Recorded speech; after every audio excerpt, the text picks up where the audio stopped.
YouTube, and welcome back to my kitchen. Thanks for joining me today. I'd like to apologize for my kind of leave of absence. My wonderful grandmother passed away mid-November, and I flew up to Michigan to attend her funeral and spend some much needed time with my family. I then stayed after the funeral and helped my parents move into their new home. My grandmother was sick and they purchased a new home all in the same couple of weeks. And it was just a very crazy, busy time for my family, and I appreciate you guys understanding so I could go home and kind of be assistance up there. But today I thought I would jump kind of right into Christmas time recipes. These are called, well, I like to call them Christmas clusters. Remember those chunky bars they used to make? They were a candy bar. They had raisins and peanuts and chocolate, and they were just delicious. I can't ever find them anywhere anymore, unless I go to Cracker Barrel. I can find them at Cracker Barrel.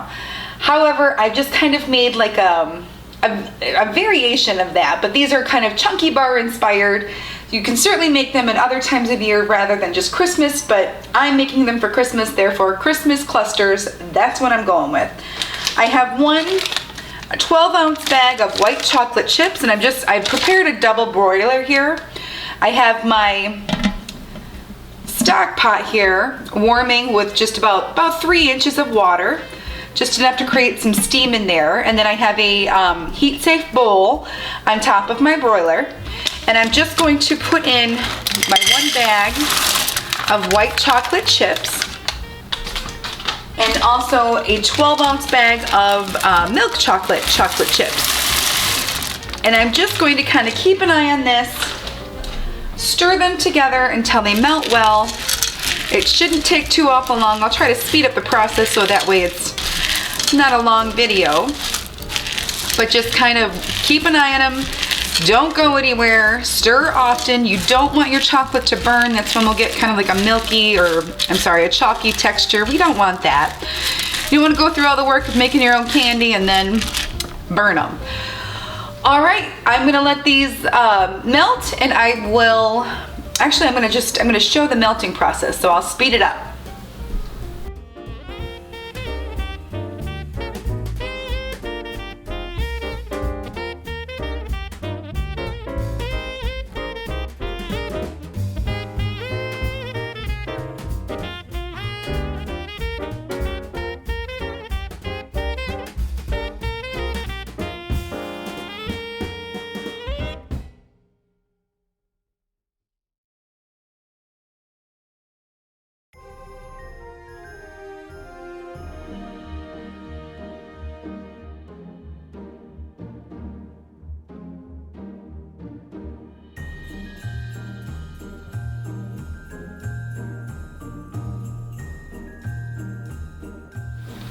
Okay guys, I'm back. My chocolate is just about melty. There's a couple of white chocolate chips in there that kind of refuse to melt. I'm not worried about it too much. In fact, it might be kind of nice to get a bite of a white chocolate chip. But as you can see, my chocolate is nice and creamy. Be careful of your bowl. It's going to be very, very hot. Okay, to my chocolate, I have 2 cups of the cashews. Now these are cashew pieces. I think in this, I would prefer the pieces rather than the whole cashew, just because these are kind of bite-sized candies. Also to that, I'm gonna add 1 cup to start, because these are dehydrated cranberries, those craisins. See if I can get it in a shot. They're just like raisins, but they're cranberries. I want just 1 cup to start. I might go in and add more. And I also have 1 cup of the mini marshmallows. All right, that's a little bit more than a cup. That's okay. And then before my chocolate begins to melt, I'm going to try to stir all of this in so everything gets nicely coated. Try to keep it in the bowl. These marshmallows wanted to escape. You know, for a homemade candy, this couldn't really be any easier. You literally just melt chocolate, put your favorite stuff in, scoop it out into like little bite-sized pieces, and you've got homemade candy to give to away for Christmas, or to serve at a party, or just to enjoy with your husband on a Tuesday night.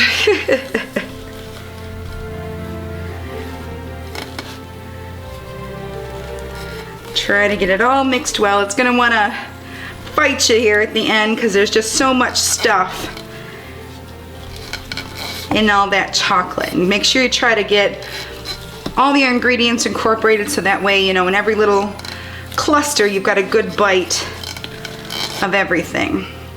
You could even just go ahead and use the raisins and the peanuts like the chunky bars do. But I thought, you know, for Christmas, let's make it a little extra special. All right, I'm going to get my parchment paper ready and I will see you in a minute. All right guys, I just have a cookie sheet down with some parchment paper, and then I'm just gonna take, hopefully we can see this, hold on. I've got like one of those cookie scoops, and I'm just going to scoop some of the candy mixture right out onto the parchment.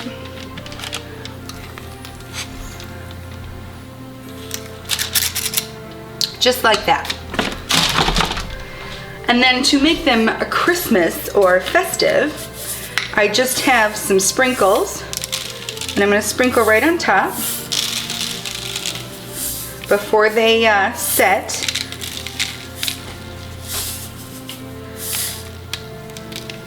And then you've got some homemade candies, like I said, to give away as a gift or to enjoy yourself. If you guys liked today's video, please give me a thumbs up. If you like what I do here, please consider hitting that subscribe button so you don't miss out on any future videos. Thank you guys so much for watching, and I'll see you in the next one. Okay guys, I'm very sorry. Like I said, I've been on a 3-week hiatus visiting with family, so I've kind of rushed myself there. You are going to want to let these set on the countertop for about an hour, hour and a half, and then I like to transfer them to the refrigerator for another hour, hour and a half.